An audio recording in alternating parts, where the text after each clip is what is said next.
Or, la foi est une ferme assurance de choses qu'on espère, une démonstration de celles qu'on ne voit pas.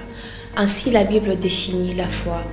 Bonjour la famille, j'espère que vous allez bien. Bienvenue dans cette séquence de foi.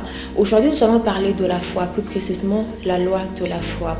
Déjà, il faut savoir que l'existence de l'homme sur la terre est réglementée par le royaume des esprits, la source de toutes choses. Cela veut dire que malgré vos efforts dans le physique, si rien n'est garanti votre réussite dans le monde spirituel, vous ne verrez aucun résultat positif dans les physiques. Partant du principe que Dieu est un Dieu d'ordre, il a décrété de règles et principes qui réglementent tout, y compris nous, ses enfants.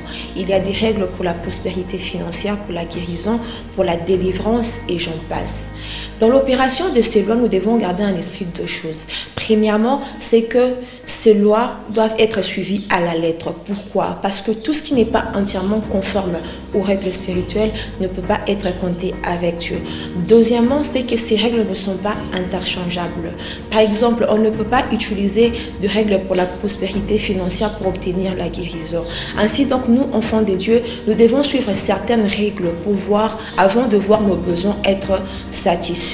Tel un bon citoyen d'un pays connaît les lois de son pays, tel nous devons connaître la loi de la foi, son moyen d'expression, son moyen d'exploitation, son moyen de croissance et quel rôle nous devons jouer afin de voir tout être fixé comme dans un puzzle soigné.